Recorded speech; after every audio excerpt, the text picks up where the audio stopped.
आज हम अध्याय 9 के टॉप 30 एमसीक्यूज देखने वाले हैं, जिसकी परीक्षा में आने की संभावना काफ़ी ज़्यादा है। तो बहुत ही ध्यान से देखना है। और चैप्टर 9 ही नहीं बल्कि हमने हर चैप्टर के 30 एमसीक्यूज निकाले हैं, जो आपको डिस्क्रिप्शन में प्लेलिस्ट की लिंक मिलेगी। उसमें आपको चैप्टर 1 से लेके चैप्टर 13 तक के सारे 30 एमसीक्यूज मिल जाएंगे। तो बड़े ध्यान से और अच्छे से देखना। सबसे पहला क्वेश्चन है, लेंस की क्षमता का एसआई मात्रक है। आपको 4 ऑप्शन दिए रहेंगे, तो इसका सही आंसर है डायोप्टर। नेक्स्ट क्वेश्चन है, किसी वाहन में लगे पश्च दृश्य दर्पण के द्वारा उत्पन्न आवर्धन होगा। 4 ऑप्शन आपको दिए रहेंगे, तो इसमें से सबसे सही और करेक्ट आंसर है 1 से कम। नेक्स्ट क्वेश्चन है, प्रकाश की किरण गमन करती है, सीधी रेखा में गमन करती है, तो इसका सही आंसर है सीधी रेखा में। प्रकाश कैसे चलता है? सीधी रेखा में चलता है। नेक्स्ट क्वेश्चन है, प्रकाश के अपवर्तन के कितने नियम हैं? तो यहाँ पे आपको 4 ऑप्शन दिए जाएंगे, तो प्रकाश के अपवर्तन के 2 नियम हैं। ठीक है। नेक्स्ट क्वेश्चन है, प्रकाश का वर्ण विक्षेपण किस उपकरण से संभव है? वर्ण मतलब होता है रंग और विक्षेपण मतलब होता है बटना। तो प्रकाश का जो रंग है, 7 रंग जो बटते हैं, वो किस उपकरण से बटते हैं? तो प्रिज्म के द्वारा ही ये संभव है। ठीक है। प्रिज्म से जब श्वेत प्रकाश को गुजारते हैं तो 7 कलर बनते हैं, आपको पता होगा। नेक्स्ट क्वेश्चन है, किसी गोलीय दर्पण की वक्रता त्रिज्या 50 सेंटीमीटर है, तो उसकी फोकस दूरी क्या होगी? देखो, वक्रता त्रिज्या कितनी है? 50। तो इस हिसाब से फोकस दूरी हमेशा वक्रता त्रिज्या की आधी होती है। वक्रता त्रिज्या 50 है, तो 50 का आधा 25। आपने ये वाला फॉर्मूला पढ़ा होगा कि R/2 बराबर F, मतलब फोकस दूरी वक्रता त्रिज्या की आधी होती है। तो वक्रता त्रिज्या हमें कितनी दी गई है? 50। तो 50/2 करेंगे, यानी 50 का आधा करेंगे, जो कि 25 आएगा। तो 25 में आप टिक लगाइएगा। नेक्स्ट क्वेश्चन लेते हैं, 1 मीटर फोकस दूरी वाले उत्तल लेंस की क्षमता होती है। तो ये क्वेश्चन आपसे पूछा गया है। तो 1 मीटर फोकस दूरी है, तो 1 डायोप्टर इसको मानेंगे। तो याद रखना, 1 मीटर में 1 डायोप्टर। अब बदल के आ सकता है कि अगर उत्तल लेंस है हमेशा प्लस में रहेगा डायोप्टर, ये भी याद रखना। और 1 मीटर है तो 1 डायोप्टर, 2 मीटर है तो 2 डायोप्टर, इस चीज़ को याद रखना। नेक्स्ट क्वेश्चन है, किसी उत्तल लेंस की फोकस दूरी हमेशा कैसी होती है? ये क्वेश्चन बहुत ज़्यादा इम्पोर्टेंट है, परीक्षा में कई बार आया है। तो उत्तल लेंस की फोकस दूरी हमेशा हमेशा पॉजिटिव होती है, याद रखना, धन में होती है, तो इसलिए ये धनमाला लेना। ठीक है। नेक्स्ट क्वेश्चन है, प्रकाश का वेग न्यूनतम होता है। 4 ऑप्शन आपको दिए रहेंगे, तो सबसे कम वेग कहाँ होता है? 4 ऑप्शन आपको दिए हैं। देखो, निर्वात में तो हाई स्पीड होती है। प्रकाश का जो वेग होता है 3 × 10⁸ मीटर पर सेकंड, 3 लाख किलोमीटर पर सेकंड भी इसको कहते हैं। इतनी स्पीड से चलती है लाइट। लेकिन सबसे ज़्यादा उसे निर्वात में जगह मिलती है। उसके बाद जल एक माध्यम है, वायु भी एक माध्यम है, और सबसे न्यूनतम स्पीड कहाँ हो जाएगी? कांच के अंदर, क्योंकि कांच इन सभी में सबसे सघन माध्यम होता है। नेक्स्ट क्वेश्चन है, काल्पनिक प्रतिबिंब होता है। काल्पनिक यानी इमेजिनरी। इमेजिनरी कैसा होगा? तो हमेशा आपको पता होगा कि इमेजिनरी जो प्रतिबिंब होता है वो होता है सीधा।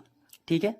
तो सीधा ही होता है। जैसे दर्पण में, दर्पण के आगे हम खड़े होते हैं तो हमें दर्पण के उस तरफ लगता है कि दर्पण के उस तरफ हम खड़े हैं, लेकिन जब दर्पण के पीछे जाके देखते हैं तो कोई नहीं होता। तो वहाँ पे वो काल्पनिक प्रतिबिंब है। तो वो हम जैसे हैं, सीधे खड़े हैं तो हम सीधे ही उसमें दिखते हैं, तो सीधा प्रतिबिंब। हमेशा याद रखना, काल्पनिक प्रतिबिंब या इसे हम आभासी प्रतिबिंब भी कह सकते हैं, वो सीधा बनता है, और जो वास्तविक प्रतिबिंब होते हैं वो उल्टे बनते हैं। वास्तविक प्रतिबिंब कैसे बनते हैं? उल्टे। अगर इसका क्वेश्चन बदल जाए और आपसे पूछ लिया जाए कि वास्तविक प्रतिबिंब कैसा बनेगा, तो आप लिख देना उल्टा। नेक्स्ट क्वेश्चन ले लेते हैं, किस दर्पण से हमेशा वस्तु से छोटा प्रतिबिंब प्राप्त होता है? आपको 4 ऑप्शन दिए गए हैं, तो इसमें से आपको सही टिक लगाना है। तो उत्तल दर्पण से प्रतिबिंब वस्तु से हमेशा कैसा मिलेगा? छोटा। नेक्स्ट क्वेश्चन है, 4 डायोप्टर क्षमता वाले अवतल लेंस की फोकस दूरी क्या होगी? हमेशा याद रखना, यहाँ पे 4 डायोप्टर लिखा है, तो ये होगा, ठीक है, 25। नेक्स्ट क्वेश्चन है, किसी उत्तल लेंस का फोकस अंतर 50 सेंटीमीटर है, तो उसकी क्षमता क्या होगी? देखो, फोकस अंतर यदि 50 सेंटीमीटर हमें दिया गया है, तो उसकी क्षमता क्या होगी 2D, यानी कि 2 डायोप्टर। अब ये कैसे हमें पता चलेगा? देखो, एक डायोप्टर 25 सेंटीमीटर को रिप्रेजेंट करता है, ठीक है। तो यहाँ पे कितना दिया गया है 50, यानी 25 का दोगुना, तो 2D हो जाएगा, ठीक है। नेक्स्ट क्वेश्चन ले लेते हैं। किस दर्पण से वस्तु का बड़ा प्रतिबिंब बनता है? तो इसका सही आंसर है अवतल।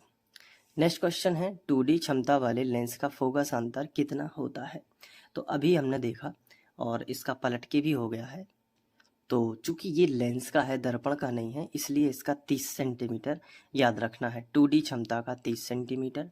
और अगर आपसे फोकस अंतर उत्तल लेंस में पूछे कि 50 सेंटीमीटर है तो उसकी क्षमता कितनी होगी, तो 2D होगी, ठीक है। वो अलग अलग चीज़ें हैं। नेक्स्ट क्वेश्चन है समतल दर्पण द्वारा बना प्रतिबिंब होता है।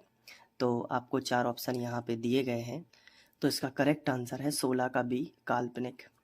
नेक्स्ट क्वेश्चन है जब प्रकाश की किरण हवा से कांच में प्रवेश करती है तो वो मुड़ जाती है। आपको 4 ऑप्शन दिए गए हैं, तो इसका करेक्ट आंसर है अभिलंब के निकट, ठीक है, अभिलंब से निकट, क्योंकि सघन विरल माध्यम से सघन में जा रही है, इसलिए अभिलंब की निकट मुड़ेगी।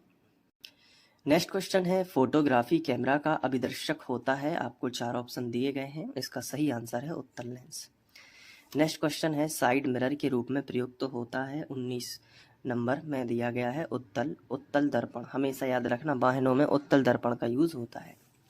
नेक्स्ट क्वेश्चन है किसी माध्यम के अपवर्तनांक म्यू का मान होता है। तो ये तो आपने स्नेल के नियम में देखा होगा, तो ये sin I बटे sin R होता है। नेक्स्ट क्वेश्चन है निर्गत किरण एवं अभिलंब के बीच के कोण को क्या कहते हैं? आपको 4 ऑप्शन दिए गए हैं, तो इसमें से अगर आप चाहें तो परावर्तन कोण आपको करेक्ट आंसर लगाना है, ठीक है। निर्गत किरण और अभिलंब के बीच में परावर्तन कोण, क्योंकि निर्गत हुई है किरण यानी परावर्तित हुई है, तो परावर्तन कोण कहलाता है। नेक्स्ट क्वेश्चन लेते हैं अवतल लेंस का आवर्धन बराबर होता है। अवतल लेंस की बात हुई है, तो इसका करेक्ट आंसर है V बटे U। नेक्स्ट क्वेश्चन है सरल सूक्ष्मदर्शी में किसका उपयोग होता है?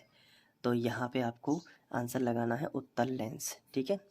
सरल सूक्ष्मदर्शी में उत्तल लेंस का यूज होता है।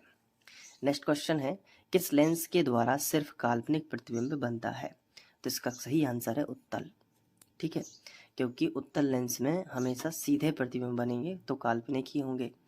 नेक्स्ट क्वेश्चन है परावर्तन के नियम से निर्धारित होता है।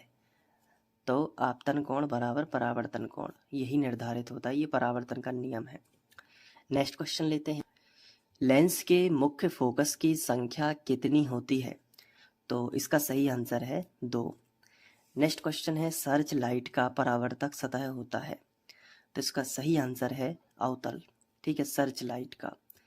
नेक्स्ट क्वेश्चन है अवतल दर्पण की फोकस दूरी उसकी वक्रता त्रिज्या की बहुत ही आसान है, आधी होती है, ठीक है। फोकस दूरी हमेशा चाहे अवतल दर्पण हो चाहे उत्तल दर्पण हो आधी ही रहेगी। नेक्स्ट क्वेश्चन है प्रकाश की एक किरण जब विरल माध्यम से सघन माध्यम में आती है तब वह, तो इसका सही आंसर है अभिलंब की ओर मुड़ जाती है, क्योंकि वो कहाँ से कहाँ आ रही है, विरल माध्यम से सघन की ओर आ रही है। नेक्स्ट क्वेश्चन लेते हैं पानी से भरी बाल्टी की गहराई कम मालूम पड़ने का कारण होता है। तो इसका सही आंसर है प्रकाश का अपवर्तन। तो ये थे 30 MCQs जो हमारे चैप्टर यहाँ पे प्रकाश का परावर्तन और